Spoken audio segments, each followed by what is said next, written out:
Haleluya, haleluya, shalom blessed people. Kiranya berkat damai dan sejahtera dari Allah menjadi bagian kita sepanjang hari ini. Bersama saya Pendeta Theodorus dari channel Rumah Berkat, House of Blessing. Tema kita hari ini adalah mengapa kita berdalih. Firman Tuhan terambil dari Keluaran pasal 3 ayat 9 sampai 10. Mari kita baca bersama firman Tuhan. Sekarang seruan orang Israel telah sampai kepadaku. Juga telah kulihat betapa kerasnya orang Mesir menindas mereka. Jadi sekarang pergilah, aku mengutus engkau kepada Firaun untuk membawa umatku, orang Israel, keluar dari Mesir.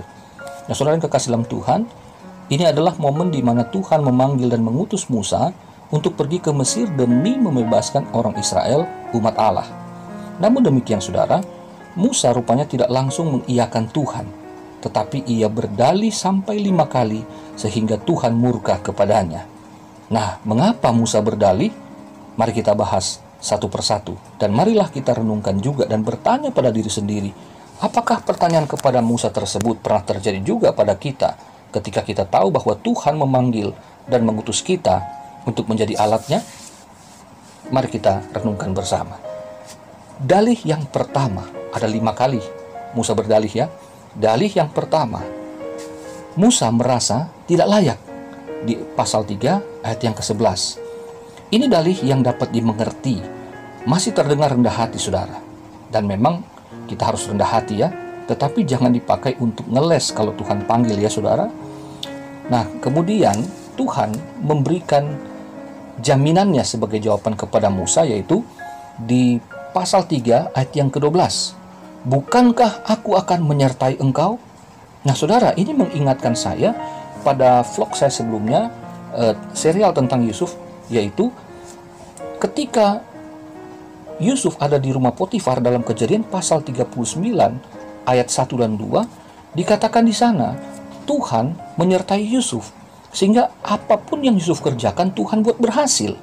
Lalu kita baca dari ayat 3 sampai ayat yang ke-6, Tuhan percayakan kepada Yusuf tanggung jawab yang lebih besar. Ya, Potifar diberkati karena Yusuf ada di situ.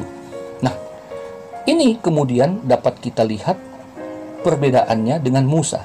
Ia ngeles saudara, mencoba untuk ngeles. Oke, sekarang kita lihat dalih yang kedua. Musa merasa tidak tahu nama Allah yang harus dinyatakan. Pasal 3:13. Nah, ini dalih yang masih masuk akal juga, karena nama Allah yang dikenal sejak zaman Abraham adalah El Shaddai. Ini dapat kita lihat dalam Kejadian pasal 17 ayat yang pertama, ketika Tuhan berkata kepada Abraham, akulah Tuhan, akulah Allah yang Maha Kuasa, El Shaddai. Sampai di sini kemudian Tuhan menyatakan nama yang harus disampaikan kepada orang Israel. Nah, Allah menyatakan namanya, aku adalah aku, di pasal 3:14, yang kemudian dikenal dengan YHWH, yang menyiratkan bahwa nama itu mengungkapkan sifat dasar dan berbagai pekerjaan Allah, dan bahwa Allah akan menunjukkan sifat-sifat yang diungkapkan dalam nama itu melalui perbuatan-perbuatan. Kemudian dengan nama Allah itulah Musa diutus. Nah saudara, ketika saudara berada di dunia pekerjaan ya, anggaplah ini dunia, Mesir itu gambaran dunia. Maka ketika Tuhan memanggil dan mengutus kita sana, di dunia kerja kita, dunia bisnis atau dunia kampus, di institusi di mana Tuhan pakai kita, di institusi atau lembaga pemerintah atau swasta, dan bahkan dalam dunia pelayanan, maka kita ingat di sana Tuhan hadir menyertai kita. Sebagaimana Yusuf disertai, maka Tuhan menjamin Musa disertai, kita pun juga dijamin disertai. Bukankah Tuhan Yesus pernah berkata, aku akan menyertai kamu, aku menyertai kamu sampai kesudahan zaman. Haleluya. Bahwa ketika kita di dunia kerja, kita tidak menyampaikan nama Tuhan, nama Yesus Kristus, kita umat perjanjian baru ya, kita tidak berkhotbah tentang Yesus Kristus dengan kata-kata kita, tetapi melalui perbuatan-perbuatan di dunia kerja, orang bisa lihat bahwa kita adalah pengikut Kristus. Dunia mengenal kita beragama Kristen. Jadi Kristen itu sebagai agama, tetapi bagi kita anak-anak Tuhan perjanjian baru, bahwa Kristen itu bukan sekedar agama, tetapi merupakan satu gaya hidup dan cerminan Kristus yang dinyatakan lewat kemanusiaannya. Jadi kita ketika ada di dunia kerja, waktu kita bekerja, kita melayani, kita menyatakan sifat karakter Kristus itu kepada dunia. Jadi orang melihat ya Kristus itu melalui karakter kita. Haleluya. Mari kita lihat yang ketiga. Jadi dalih yang ketiga dari Musa adalah Musa merasa dirinya tidak akan dipercaya dan didengar oleh orang Israel. Di pasal 4 ayat yang pertama. Masa lalu Musa di Mesir dikhawatirkan akan menjadi batu sandungan untuk dapat dipercaya oleh kaum sebangsanya sendiri. Kita tahu bersama bahwa Musa lari ke tanah Midian 40 tahun sebelumnya karena ia menjadi buronan Firaun di Mesir dengan kasus pembunuhan. Ini dalam pasal 2 ayat 11 sampai 15. Saudaraku, di pasal 3 ayat 18, Tuhan telah menjamin kepada Musa bahwa orang Israel akan mendengarkan dia. Tapi Musa mungkin entah lupa, entah belagak lupa gitu ya. Dia masih merasa, ya saya nggak bisa dipercaya dan didengar oleh orang Israel. Kemudian Tuhan membekali Musa dengan kuasanya untuk melakukan mujizat sebanyak 3 kali. Yang pertama, tongkat menjadi ular. Yang kedua, tangan yang kena kusta dan sembuh. Yang ketiga, air menjadi darah. Di pasal 4 ayat 2 sampai 9. Nah saudara, ketika saya sekolah Alkitab, kemudian saya praktek 2 tahun di Malang, hampir 2 tahun. Kemudian saya dipanggil lagi ke gereja lokal saya di Jakarta. Saya sempat ragu karena saya tahu bahwa ini akan sulit. Karena orang-orang yang ada di Jakarta ini, jemaat yang ada di gereja lokal saya ini, mereka semua tahu siapa saya sebelum saya bertobat dan pergi ke sekolah Alkitab. Saya orang yang sangat nakal, ya nggak bagus, nggak baik lah ya latar belakang saya. Saya jerumusin anak-anak muda di sana untuk pakai narkoba, dan sekarang saya kembali dalam jubah sebagai hamba Tuhan. Dan ini nggak mudah, saudara. Saya berpikir bahwa kalau memang Tuhan panggil saya kembali untuk melayani orang-orang yang kenal saya, maka tidak ada jalan lain. Saya harus menyatakan sifat atau karakter Kristus dalam hidup mereka. Karena kalau dengan kata-kata mereka nggak akan percaya, karena mereka tahu siapa saya. Dan puji Tuhan saudaraku, beberapa tahun setelahnya, ya baik saya masih di gereja lokal itu maupun ketika saya menjadi gembala, Tuhan mengadakan mujizat bukan dengan cara spektakuler seperti di zaman Musa, tetapi Tuhan memperlihatkan pertobatan jiwa-jiwa yang saya layani, termasuk orang tua saya yang paling mengenal saya, siapa saya, tetapi kemudian mereka akhirnya mau digembalakan oleh anaknya dan mereka bertobat dan melayani sungguh-sungguh sampai hari ini. Dan juga papa saya sampai meninggalnya tahun 2017, ia di dalam Tuhan dan sebagai pelayan Tuhan. Haleluya. Yang keempat, dalih yang keempat dari Musa adalah Musa merasa dirinya tidak pandai bicara, pasal 4 ayat 10. Dan kemudian kita lihat saudara bahwa dalih Musa di sini sudah mulai lebay. Entah Musa punya sindrom Asperger's, ya, sindrom kesulitan berkomunikasi dan bersosialisasi, atau mungkin dia sudah lama tidak berbicara depan umum seperti waktu ia dulu di Mesir, atau memang dia mau ngeles dari panggilan Tuhan. Nah, saya nggak tahu.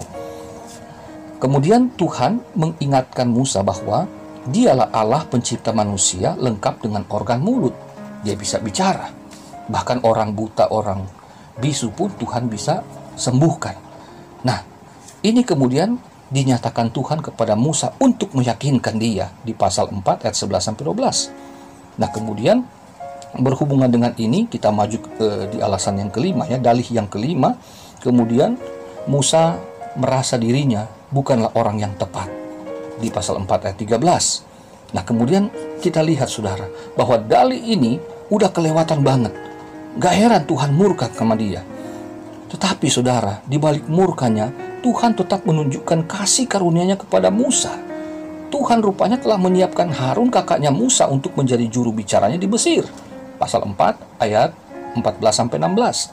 Dan di ayat 17 Tuhan memberikan tongkat yang harus Musa pakai untuk membuat tanda-tanda mujizat.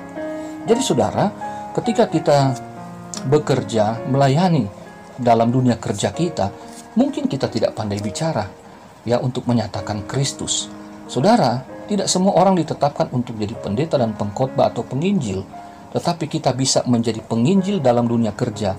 Ingat saudara, yang pertama tadi yang saya sampaikan tadi di poin yang kedua, bahwa kita bisa menyatakan Kristus melalui karakternya, sifat-sifatnya di dalam dunia kerja kita. Ketika kita bekerja, kita menyatakan kejujuran, kebaikan, kebenaran, kasih, dan penghormatan kepada pimpinan dan rekan kerja, maka kita sedang menyatakan Kristus. Kita khotbah kepada mereka melalui tingkah laku kita dalam keseharian. Kemudian di sini kita nggak perlu bicara, tapi dengan karya nyata. Kalau tadi dengan sifat atau karakter Kristus, sekarang kita bekerja dengan kuasa Allah, dengan kuasa Kristus. Haleluya. Saudara tidak pandai bicara, biar itu jadi bagian pendeta saudara atau gembala saudara. Tetapi saudara dapat berbicara melalui pekerjaan, melalui tangan saudara, melalui otak saudara, melalui pikiran saudara. Ya, saudaraku yang kekasih dalam Tuhan, hari-hari ini teknologi tidak perlu membuat orang banyak bicara, tetapi orang banyak bekerja dengan akalnya, dengan tangannya, dengan jari-jarinya. Haleluya. Jadi saudaraku, mari kita terus bergerak maju dalam Tuhan. Yang gak usah berdalih, kita yakin Allah menyertai kita di dunia kerja, bahwa Allah menyertai kita dengan sifatnya dan kuasanya, bahwa saudara akan menjadi penentu di tempat-tempat di mana saudara ditempatkan untuk bekerja, untuk melayani. Kuasa Allah ada di sana. Kuasa Tuhan akan membuat mujizat, bukan laut terbelah menjadi dua, tetapi saudara akan memberikan keputusan. Ketika saudara menjadi pemimpin, ketika saudara menjadi pekerja, saudara akan melakukan karya-karya yang akan membuat orang lain melihat bahwa Anda orang Kristen, orang yang mengikut Kristus. Haleluya. Tuhan Yesus memberkati saudara. Mujizat pasti terjadi, tidak dengan yang heran-heran, yang hebat-hebat, spektakuler, tetapi dengan tangan saudara, dengan hati saudara, pikiran saudara. Tempat pekerjaan saudara akan diberkati dan menghasilkan karya-karya yang luar biasa. Tuhan Yesus memberkati saudara. Mari kita dalam doa. Ya Allah Bapa di sorga, setelah kami dengarkan firman-Mu, kami percaya bahwa tidak kebetulan kami ada di tempat kerja kami. Kami diutus Tuhan, kami dikaruniakan kesehatan, kekuatan, nafas hidup, hikmat, akal budi. Kami percaya kami diutus oleh Tuhan untuk mengubahkan dunia kerja kami dengan kasih Kristus, dengan karakter kami. Kami dapat bekerja dan menjadi contoh teladan bagi banyak orang di sekitar kami, baik atasan, baik bawahan, atau rekan yang setara dengan kami dalam posisinya. Dan kami percaya bahwa apa yang kami kerjakan ketika Tuhan mengaruniakan kuasa di dalamnya, maka pekerjaan-pekerjaan itu akan menghasilkan sesuatu yang besar, yang berdampak luas bagi orang banyak, dan terlebih untuk mempermuliakan nama Tuhan. Terima kasih Bapa, kami mengucap syukur pada hari ini kami sudah diberkati, dicukupkan, dan kami berdoa, Bapa, lindungilah kami sepanjang hari ini agar kami dapat bekerja dengan baik, sehingga nama-Mu itu dapat dipermuliakan dalam tugas tanggung jawab kami. Terpuji nama-Mu dalam nama Yesus, haleluya, amin.